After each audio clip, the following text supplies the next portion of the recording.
The American menu is shifting toward the spicy side, and this trend reflects a change in demographics. This truck is one of 192 snow trucks that's ready to be deployed at a moment's notice.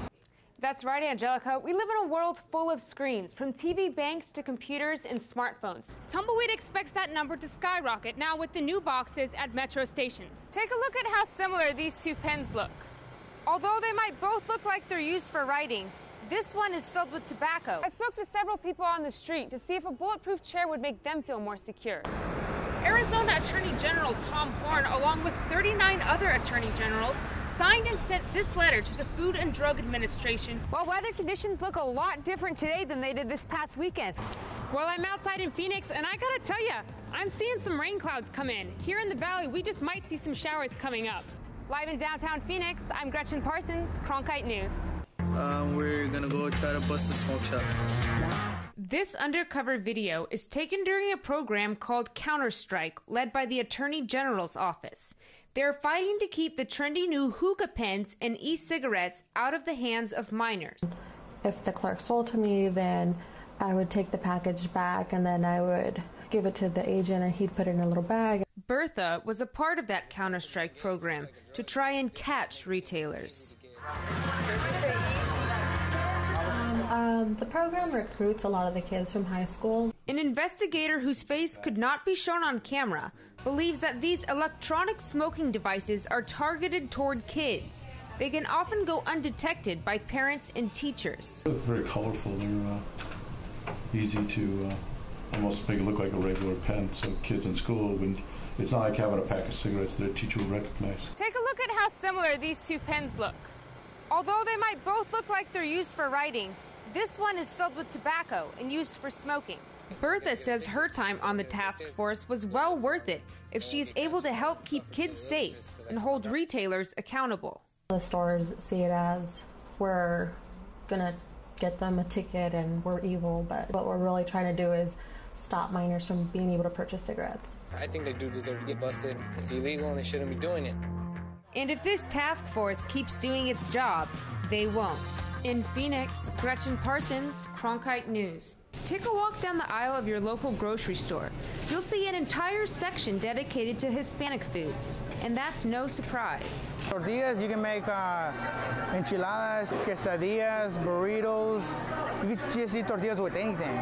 Sanchez has been working at Pro's Ranch Market for 9 years, and he says every day they sell between 700 and 800 tortillas. We open at 6 and we don't start the machines till around 7 or 8. And then we already have customers waiting for the tortillas. According to the Tortilla Industry Association, last year 11 billion tortillas were sold. That's more than all specialty breads, including bagels, muffins, even hot dog and hamburger buns. You can use the tortillas for more than the hot dog buns. According to the Census Bureau, there are more than 53 million Hispanics in the U.S. But Sanchez says even in communities with few Hispanics, the demand for tortillas is high. Well, most people buy more over there because, you know, they hardly have any stores that make fresh tortillas on that side of town.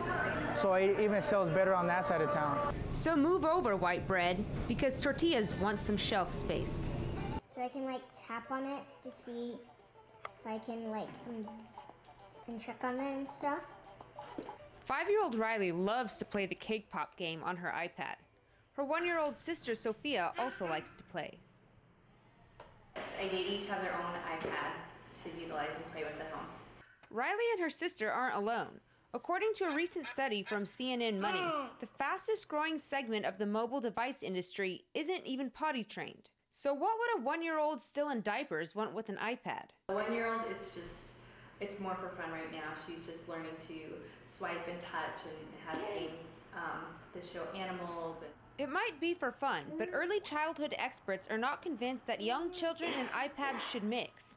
At all, for that matter. The American Academy of Pediatrics has come out with a position paper that children under the age of 2 should have 0 screen time. Still, certain preschools around the state have gone so far as to implement iPads and tablets into their curriculum. This new style of teaching raises concerns for specialists like Kelly. They even know how to play constructively with other kids. There's also concerns about their capacities to solve problems, because they're not engaged in interactions where problems emerge and they have to learn strategy. But Close argues that there are some positives to the technology. iPads are interactive.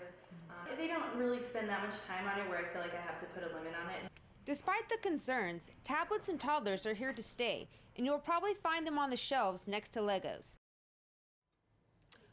According to a CNN Money study, 38% of children under 2 are already watching TV and using apps on tablets. That's up from 10% last year. Live in the control room, I'm Gretchen Parsons, Cronkite News.